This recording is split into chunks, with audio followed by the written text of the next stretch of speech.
Assalamualaikum warahmatullahi wabarakatuh. Nama saya Rahmatullah, kelas 2G IAT, Universitas PTQ Jakarta. Insya Allah saya akan memaparkan tugas usul fikih dengan tema Sad Az-Zara'i. Pengertian Sad Az-Zara'i secara lugawi ataupun bahasa ialah al-wasilatu allati yatawassulu biha ila syai'i sawa'un kana hisiyan aw ma'nawiyan, yaitu jalan yang membawa kepada sesuatu secara hisi atau ma'nawi, baik ataupun buruk. Arti lugawi ini mengandung konotasi yang netral tanpa memberikan penilaian kepada hasil perbuatan.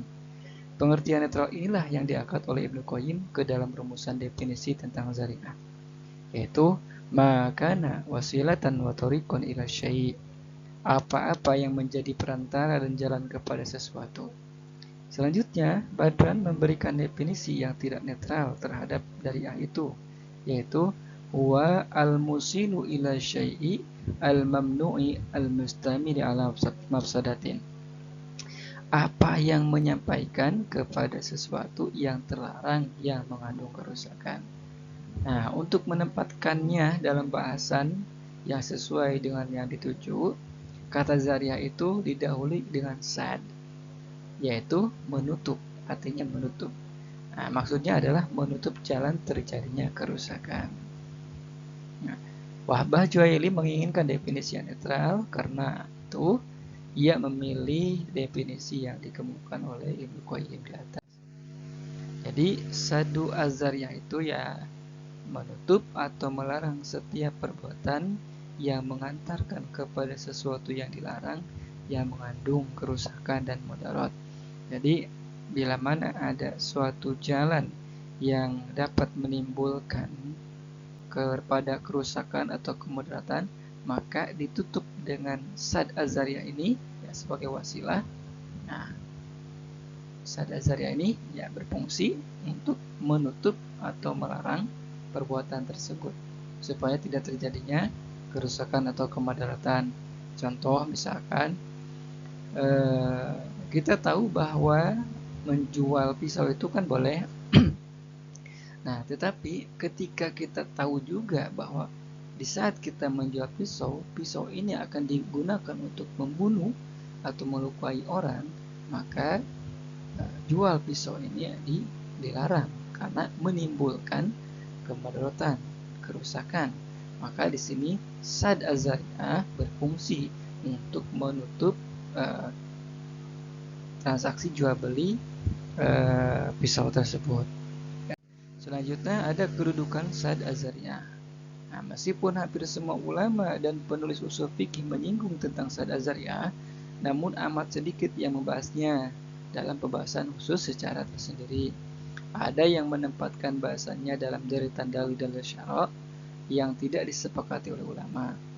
Ditempatkannya az-zari'ah sebagai salah satu dalil dalam menetapkan hukum, meskipun diperselisihkan penggunaannya. Nah, ini mengandung arti bahwa meskipun syara' tidak menetapkan secara jelas mengenai hukum satu perbuatan, namun karena perbuatan itu ditetapkan sebagai wasilah bagi suatu perbuatan yang dilarang secara jelas, maka hal ini menjadi petunjuk atau dalil bahwa hukum wasilah itu adalah sebagaimana hukum yang ditetapkan syara' terhadap perbuatan pokok. Nah, masalah ini menjadi perhatian ulama karena banyak juga ayat-ayat Al-Quran yang mengisyaratkan ke arah itu. Di antaranya saya ambil surat Al-An'am ayat 108, wala tasubbul ladzina yad'una min dunillah fayasubbullaha ghairu bighairi ilm.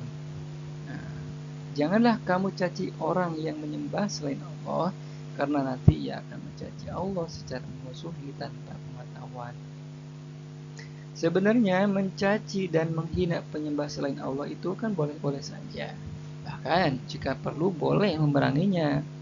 Namun karena perbuatan mencaci dan menghina itu akan menyebabkan penyembah selain Allah itu akan mencaci Allah, ya bahkan lebih dari itu, maka perbuatan mencaci dan menghina itu menjadi dilarang. Ini fungsinya az-zariyat. Nah, Selanjutnya ada pengelompokan Saddu Az-Zari'ah.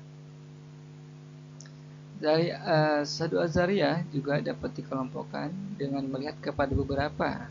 Di antaranya di sini saya mengambil satu dampak atau akibat dari Az-Zari'ah yang ditimbulkannya dari Ibnu Qayyim.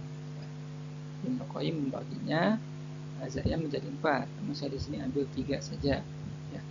Pertama, Az-Zari'ah yang memang pada dasarnya membawa kepada kerusakan, seperti minum, mabuk yang memabukkan, ya, yang membawa kepada kerusakan akal sehingga mabuk.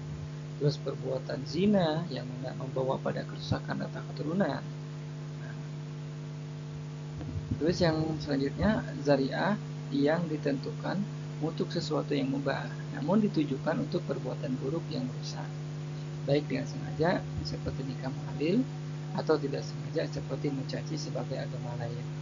Nikah itu sendiri hukumnya pada dasarnya boleh, namun karena dilakukan dengan niat menghalalkan yang haram menjadi tidak boleh hukumnya.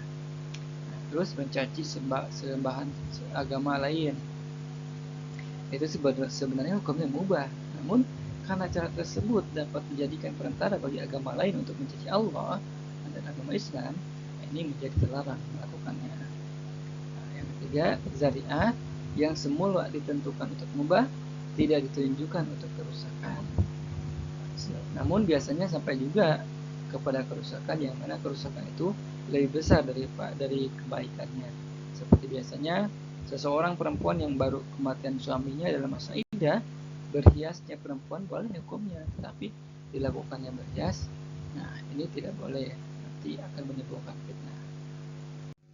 Selanjutnya pandangan ulama tentang Saddu Az-Zari'ah. Sini memang tidak ada dalil yang jelas dan pasti baik dalam bentuk nas maupun ijma ulama tentang boleh atau tidaknya menggunakan Saddu Az-Zari'ah. Oleh karena itu dasar pengambilannya hanya semata-mata ijtihad dengan berdasarkan pada tindakan hati-hati dalam beramal dan jangan sampai melakukan perbuatan yang dapat menimbulkan kerusakan.